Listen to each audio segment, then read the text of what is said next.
Bienvenue sur Planète Curiosité. Dans cette vidéo nous allons explorer ensemble un pays extraordinaire, un pays qui a une histoire magnifique et incroyable.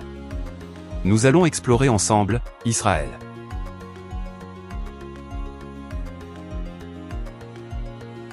Le mot Israël se trouve mentionné pour la première fois dans le livre des livres, la Bible. Ce nom était attribué à Jacob, après s'être battu avec un ange. Depuis lors on a appelé à tous les fils et descendants de Jacob le peuple d'Israël. Cette nation est encore vivant, puissant, prospère jusqu'à présent. Israël s'étend des rives de la Méditerranée au désert du Negev. Un mélange de nature plein d'émerveillement, d'ingéniosité et d'harmonie. Peu d'endroits au monde offrent autant de kilomètres carrés pour soutenir tant de choses extraordinaires. Israël, une terre de contraste, d'une diversité de peuples et aussi de personnes spéciales. Un pays rempli de villes et de lieux qui ont changé le cours de l'histoire.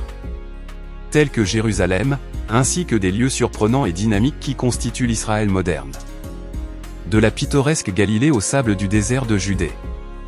Explorons-nous ensemble et découvrons quelques-uns des faits les plus intéressants et les plus extraordinaires sur Israël. Numéro 1. Israël est situé dans la région connue sous le nom de Moyen-Orient. Bordé par la mer Méditerranée à l'ouest, le Liban au nord, la Syrie au nord-est, la Jordanie à l'est, l'Égypte et la bande de Gaza au sud-ouest, et la mer Rouge au sud. Le territoire israélien est une bande de 470 km de long, tout au long de la mer Méditerranée, son point le plus large mesure environ 135 km. Mais mesure seulement 14,5 km à son point le plus étroit. Le territoire d'Israël est divisé actuellement en 6 districts. Le district central, le district de Haïfa, le district de Jérusalem où se trouve sa capitale la ville de Jérusalem, le district du nord, le district du sud et le district de Tel Aviv. Le district de Tel Aviv est d'une superficie approximative de 22 000 km² et un littoral qui parcourt 273 km.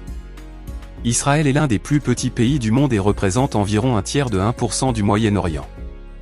La population d'Israël est d'environ 9,5 millions d'habitants. Un fait qui suscite un peu de curiosité, Israël est un pays très jeune, son âge moyen oscille entre 32 à 33 ans, ce qui en fait un pays dont la population est essentiellement jeune. Numéro 2. Les régions d'Israël sont diverses et peuvent être classées en plusieurs zones physiques, dont les principales sont la plaine côtière qui s'étend tout au long de la côte Méditerranée d'Israël. Il s'agit d'une zone plate et fertile, à vocation agricole et urbaine, où se concentrent 50% de la population et les principaux ports et zones industrielles du pays. Ensuite nous avons les montagnes de Judée, la mer de Judée et la bande de Gaza au sud.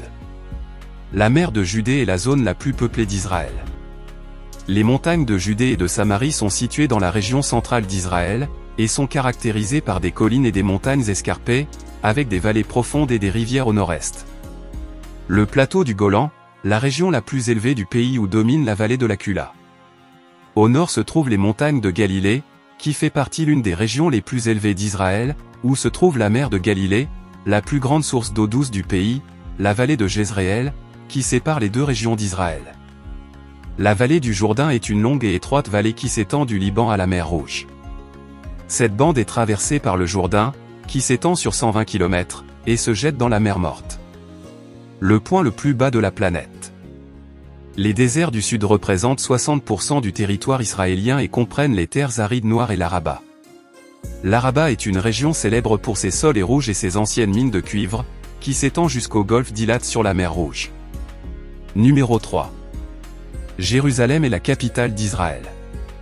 Peu de villes au monde peuvent se targuer d'avoir autant d'histoire que Jérusalem, qui porte de nombreux noms, comme par exemple, la ville sainte Jérusalem, la ville d'or, la ville de David, la ville de Dieu, comme son nom l'indique, la ville de la paix fondée par le roi David en 1004 avant notre ère. Jérusalem est l'épicentre du judaïsme depuis plus de 3 millénaires et le lieu de naissance du christianisme. L'ancienne ville de Jérusalem elle-même est inscrite au patrimoine mondial de l'humanité. Jérusalem a été l'une des villes les plus disputées de l'histoire et regorge de bâtiments et de points de repère pour les différentes confessions qui la revendiquent. Le mur des Lamentations, lieu de prière sacré pour les Juifs, et pour des milliers de touristes. Le seul vestige du grand temple de Jérusalem, construit au Xe siècle avant Jésus-Christ par le roi Salomon. La ville de Jérusalem a été détruite par l'armée de Nabuchodonosor au VIe siècle avant notre ère, y compris le temple de Jérusalem. Une chose magnifique, vous pouvez admirer d'autres bâtiments de cette époque en visitant certains des tunnels de Jérusalem. La basilique du Saint-Sépulcre est le lieu le plus visité et le plus vénéré par les chrétiens. Elle est traditionnellement considérée comme le site de la crucifixion et de la résurrection du Seigneur Jésus-Christ. Et le Tom rocheux est aussi symbole historique de la ville et considéré comme un lieu saint pour les musulmans. On l'a construit sur les ruines du temple juif de Jérusalem au 7e siècle après Jésus-Christ. Numéro 4. Les sites de Jérusalem. Jérusalem est une ville qui regorge de lieux saints, et qui a l'avantage d'être concentrée pour la plupart d'entre eux. Ils se trouvent positionnés dans moins d'1 km². Les remparts de la vieille ville de Jérusalem, en commençant par les portes de la vieille ville, chacune avec sa propre histoire et ses secrets. À l'intérieur de ces remparts se trouvent des lieux tels que la Via Dolorosa, en français voie douloureuse, célèbre pour tous les chrétiens qui visitent la ville. D'autres lieux comme l'ancienne cité de David, paradis de l'archéologie, ainsi que les tunnels de la vieille ville, comme celui du roi Ézéchias, ou les tunnels sous le mont du Temple, où se trouvait le lieu le plus sacré de l'ancien temple. On trouve des musées, des endroits splendides pour apprécier la beauté de la ville. Endroits pour découvrir l'histoire de l'Holocauste juif. Le musée d'Israël, considéré comme l'un des meilleurs au monde. La ville sainte de Bethléem, qui offre la meilleure vue sur le mont du Temple, où selon la Bible, Jésus-Christ est monté au ciel après sa résurrection. La ville natale du Seigneur Jésus-Christ. La ville sainte de Bethléem est située à 10 km seulement de Jérusalem, lieu de naissance du Seigneur Jésus-Christ. Église la plus visitée de la ville de Bethléem est la basilique de la Nativité. Numéro 5. Sites archéologiques d'Israël. Israël accueille environ 5 millions de touristes par an. Israël est un paradis pour les archéologues, parce qu'on trouve beaucoup de sites archéologiques. Israël est un paradis archéologique, avec environ 35 000 sites archéologiques dans le pays et une moyenne de 300 nouveaux sites archéologiques découverts chaque année. Parmi ces sites, les plus visités sont la forteresse de Masada, située au sommet d'une montagne isolée dans le désert de Judée. Cette forteresse a été construite par le roi Hérode. Le site Al-Ram, situé sur la rive nord-ouest de la mer Morte, est célèbre pour les célèbres manuscrits de la mer Morte, datant de plus de 2000 ans, qui ont été découverts dans les grottes situées à proximité de la mer Morte. Le parc national de l'hôtel Megiddo, également connu sous le nom d'Armageddon, situé dans la vallée de Jéril, au nord d'Israël. Célèbre pour avoir été le lieu de nombreuses batailles des rois d'Israël et même de la Première Guerre mondiale. Le site contient également des ruines d'anciens bâtiments cananéens datant de l'âge de bronze. Césarée maritime située sur la côte méditerranéenne d'Israël au nord de Tel Aviv est fondée au 1er siècle avant Jésus-Christ par le roi Hérode. Célèbre pour être le lieu où les premiers gentils ont été baptisés par l'apôtre Pierre, selon le livre des Actes des Apôtres. Numéro 6. Tel Aviv. Officiellement connue sous le nom de Tel Aviv-Yafo, est une importante ville touristique d'Israël. Elle est située sur la côte méditerranéenne du pays, connue comme la porte d'entrée d'Israël. Tel Aviv est également connue pour ses belles plages, les nombreux quartiers de la ville, tels que le Neve Tzedek. Véritable oasis au cœur de la ville, avec sa riche scène culturelle, avec ses musées, ses galeries, son industrie technologique, sa scène culinaire et sa population diversifiée. On l'appelle le visage moderne d'Israël. Tel Aviv est un centre mondial de technologie et d'innovation, avec une scène florissante de start-up, connue sous le nom de Silicon Valley en raison de sa concentration d'entreprises de haute technologie. Ce qui lui a valu de devenir la 3e ville la plus chère du monde. Tel Aviv est également célèbre pour sa ville blanche, un site classé au patrimoine mondial de l'UNESCO. C'est aussi une ville dynamique et cosmopolite, qui allie modernité culturelle et histoire avec l'ancienne ville de Jaffa.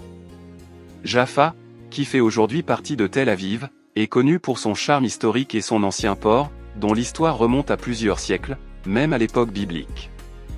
Le port de Jaffa s'est développé après la fondation de l'État moderne d'Israël. Elle est aujourd'hui redevenue un centre d'art, d'artisanat et de restauration. Numéro 7. Le pays accueillera plus de 3000 entreprises de haute technologie. Le pays a été surnommé Startup Nation. Israël est largement connu pour être le pays qui compte le plus grand nombre de jeunes entreprises par habitant. Et pour ses centres de recherche et de développement. Il est également le 3e pays au monde pour la disponibilité du capital risque. Et le 5e pays le plus innovant en termes de brevets enregistrés. Le premier pays au monde en termes de l'esprit d'entreprise chez les femmes et les personnes âgées de plus de 55 ans. Tout cela a fait d'Israël, et de Tel Aviv en particulier, le 2e centre industriel de haute technologie du monde après la Silicon Valley. En conséquence, de nombreuses inventions et innovations israéliennes ont eu un impact mondial dans de nombreux domaines.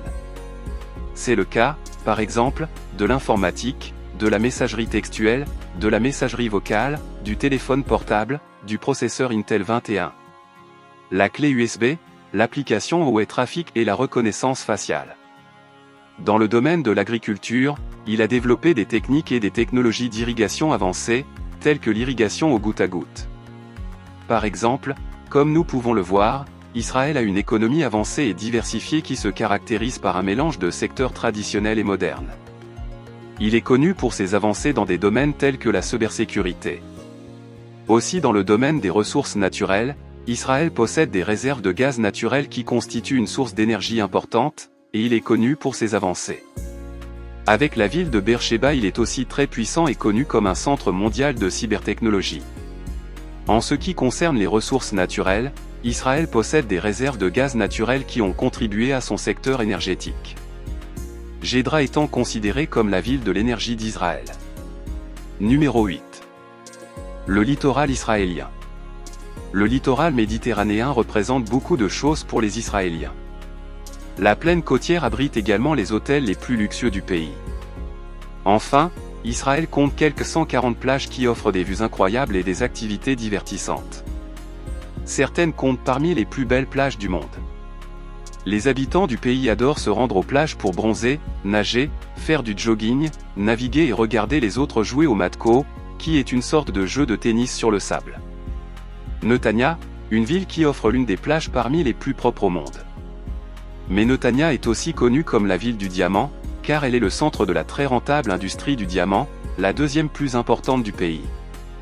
La côte méditerranéenne est un corridor de transport majeur et abrite la plaine fertile de Sharon, source de l'industrie des agrumes d'Israël, et la rose de Sharon, une fleur mentionnée dans le livre Cantique des Cantiques du roi Salomon, qui fleurit à côté du muguet dans les dunes de sable. Numéro 9. L'agriculture et la vallée de Jéril. L'agriculture en Israël est l'histoire d'une lutte inlassable contre l'adversité et la pénurie.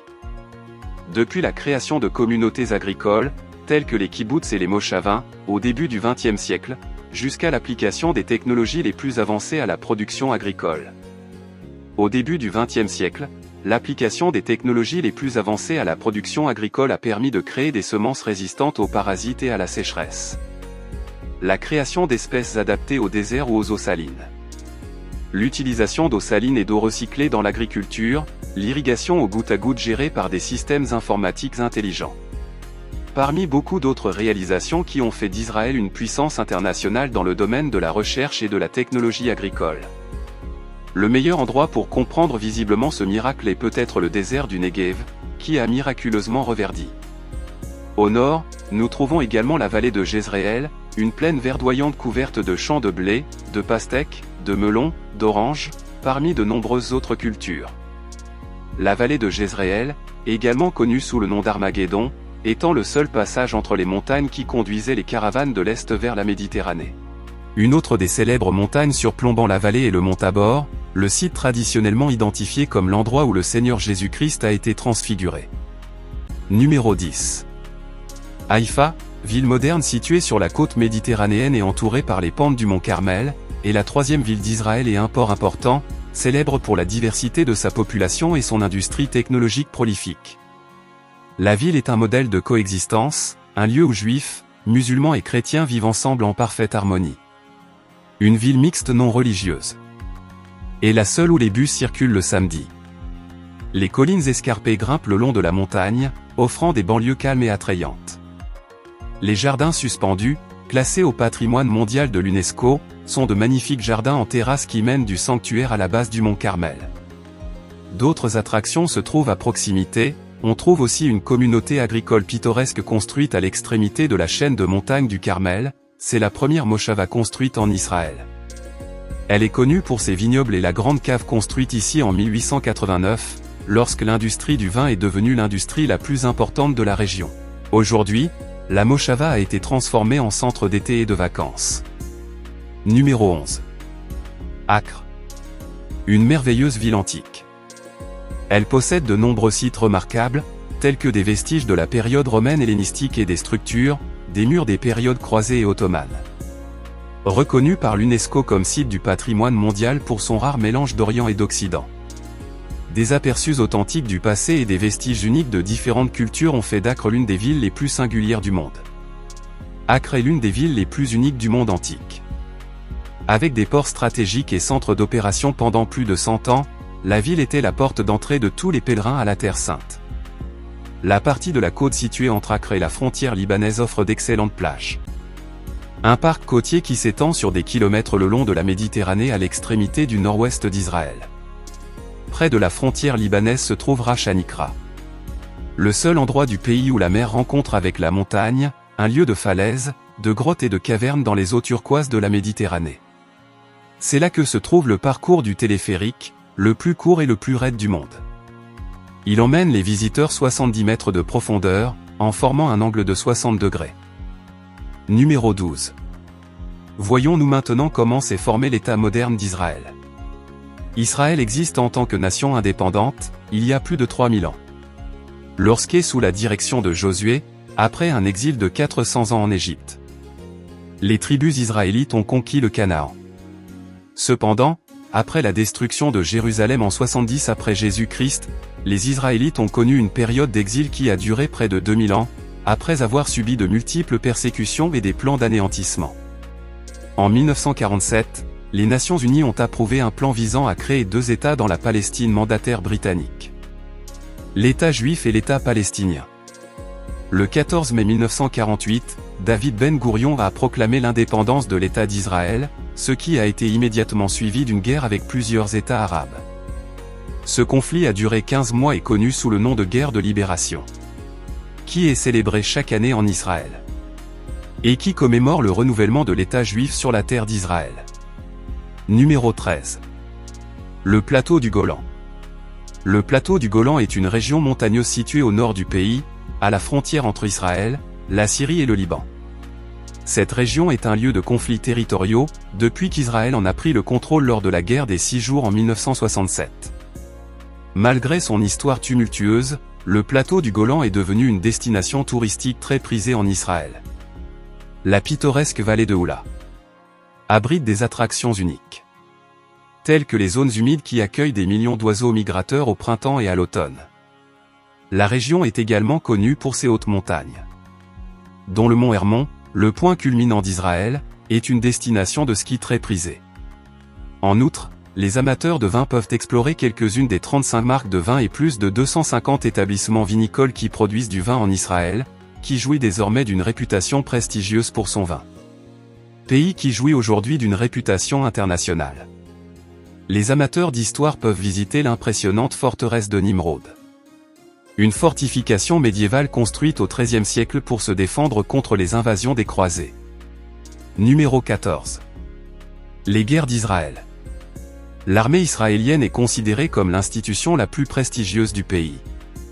En raison de la menace constante de guerre de la part de ses voisins, elle est également considérée comme l'une des plus puissantes au monde. Israël a connu plusieurs guerres depuis son indépendance, notamment la guerre de Suez en 1956. La guerre des 6 jours en 1967, la guerre du Kippour en 1973 et la guerre du Liban en 1982, entre autres. Plusieurs de ces conflits ont créé une société dans laquelle le service militaire, tant pour les hommes que pour les femmes, est une nécessité. Le ciel israélien est considéré comme l'un des plus dangereux au monde, avec de fréquentes attaques à la roquette sur les communautés du Nord, en provenance du Liban, du Sud, en provenance de la bande de Gaza. Le système de défense antiaérienne d'Israël, le dôme de fer, est capable de détecter et de détruire jusqu'à 90% des roquettes qui arrivent. Numéro 15. Immigration en Israël. La loi du retour de 1950 donne aux Juifs le droit de s'installer en Israël et d'obtenir la citoyenneté. Bien que la plupart des Juifs aient vécu dans la diaspora en raison de conflits historiques et de persécutions, depuis la déclaration de l'indépendance d'Israël en 1948, plus de 3 millions de Juifs ont fait leur aliyah. Aujourd'hui, Israël abrite environ 42% de la population juive, bien que 75% de la population israélienne soit juive. La myriade de sous-cultures et de groupes ethniques d'Israël, ainsi que son mélange d'origines, de valeurs et de coutumes, en font l'un des pays les plus uniques au monde. Presque nulle part ailleurs dans le monde, le fait d'avoir une deuxième nationalité n'est aussi normalisé qu'en Israël.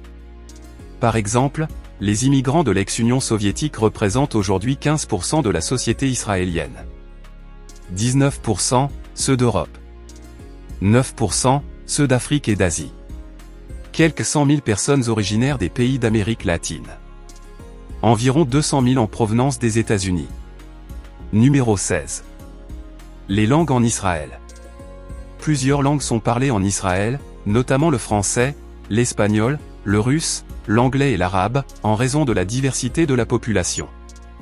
La langue israélienne, la langue hébraïque est la langue utilisée dans les affaires courantes. Par ailleurs, les billets de banque israéliens ont la particularité d'inclure le système Braille pour aider les aveugles à les identifier. La création d'Ulpan, école de langue spéciale, pour aider les immigrants à apprendre l'hébreu, a été utilisée par de nombreux immigrants venus en Israël à la fin du 19e et au début du 20e siècle, pour apprendre la langue hébraïque. Malgré les difficultés liées à l'absence de voyelles dans l'alphabet hébreu, aux différences d'utilisation des verbes entre hommes et femmes et à l'écriture de droite à gauche, l'hébreu est devenu une langue vivante et florissante en Israël. Numéro 17. La Galilée. Cette région montagneuse historique du nord d'Israël s'étend sur quelques 4000 km², des plaines côtières à la vallée du Jourdain. Elle a été le champ de bataille de plusieurs empires au cours de l'histoire, notamment l'Empire égyptien, l'Empire romain, l'Empire juif, l'Empire chrétien, l'Empire musulman, l'Empire turc et l'Empire britannique. Géographiquement, la Galilée est divisée en 3 parties, la Haute Galilée, verte et montagneuse, la Basse Galilée, et la Galilée occidentale. Bayam. L'une des villes antiques les plus appréciées d'Israël. Est située à Galilée et a joué un rôle important tout au long de l'histoire. En raison de sa situation stratégique, elle appartenait aux décapoles romaines. Ce qui signifie qu'elle était l'une des 10 villes les plus importantes du monde. En outre, Safed, l'une des 4 villes saintes d'Israël, et centre de la Kabbale, est également située dans cette région. Elle est connue pour son atmosphère mystique et sa communauté artistique. Lorsque l'Inquisition espagnole a forcé des milliers de Juifs à se faire entendre, beaucoup se sont retrouvés à Safed, apportant avec eux le savoir et l'érudition de l'âge d'or qu'ils avaient laissé derrière eux en Espagne. En fait, les érudits rabbiniques de Safed étaient si prolifiques que la ville a créé la première presse à imprimer du Moyen-Orient et de toute l'Asie en 1563. Numéro 18. Nazareth est une ville du nord d'Israël, connue pour son importance religieuse dans le christianisme, située dans la région de la Basse Galilée. C'est la plus grande ville arabe d'Israël. Nazareth abrite plusieurs sites chrétiens importants. Là où l'Annonciation a eu lieu et elle est considérée comme la maison d'enfance de Jésus-Christ. Dans le centre de cette ville abrite d'importantes églises qui célèbrent cette histoire. Parmi les autres sites chrétiens importants de Nazareth, citons l'église Saint-Joseph, l'église orthodoxe grecque de l'Annonciation et l'église de la synagogue, construite sur le site où Jésus aurait prononcé l'un de ses premiers sermons. Numéro 19. Les 2 mers en Israël. La mer de Galilée et la mer Morte. Autour de la mer de Galilée, on trouve de nombreux endroits intéressants, comme Tibériade, une ville située sur la rive sud-ouest du lac, la ville de Capharnaüm, connue comme la ville de Jésus, où les touristes peuvent visiter la maison de Pierre et la synagogue que Jésus fréquentait. Le mont des Béatitudes, où Jésus a prononcé le sermon sur la montagne, est également fait partie de cette région. La ville de Capharnaüm, connue comme la ville de Jésus. C'est un lieu saint pour les chrétiens, enfin parmi plusieurs autres. Parlons-nous de l'autre mer, la mer Salée ou la mer Morte, le point le plus bas de toute la terre. Et une autre étape incontournable pour tous les touristes. Le désert où Jésus a été tenté, et dont l'un des points les plus célèbres est le parc national d'Engedi. D'où les sentiers qui mènent à la mer Morte sont uniques. Où le roi David se cachait du roi Saoul. C'est l'un des plus beaux endroits de la région, il est connu sous le nom de cascade de David. Numéro 20. Le désert du Negev. Le mot hébreu Negev signifie le desséché, le Negev est la partie immense d'Israël. Il représente 60% de la superficie du pays. Mais dans cette région on trouve moins de 10% de la population d'Israël. De la mer Rouge à la mer Morte, se trouve la montagne d'Edom biblique, qui fait partie du Jordanie aujourd'hui. Une terre de collines rocheuses et de réserves naturelles, comme le parc de Timna, l'un des plus beaux coins du Negev. Avec d'imposantes falaises et des paysages surréalistes, le Negev est l'un des plus beaux endroits d'Israël, et il est connu pour ses paysages de montagne. Des falaises imposantes et des rochers aux formes surréalistes, parmi de vastes étendues de sable multicolores. Ainsi que de magnifiques cratères, comme le Matesh Ramon, l'un des plus grands cratères d'érosion. Un relief unique du Negev israélien, appelé la terre des canyons. Ela est la communauté la plus méridionale d'Israël et l'une des stations touristiques les plus populaires du pays. Elle est située sur les rives de la mer Rouge, dont les eaux turquoises abritent certains des récifs coralliens les plus spectaculaires au monde. Si vous avez regardé cette vidéo jusqu'ici, je tiens à vous féliciter. C'était un voyage dans la terre promise. Israël. Alors n'oubliez pas de nous laisser vos commentaires, n'oubliez pas de vous abonner à notre chaîne, si ce n'est pas déjà fait. Et de donner un like à cette vidéo. Nous reverrons très bientôt avec une prochaine vidéo en explorant les merveilles de notre planète.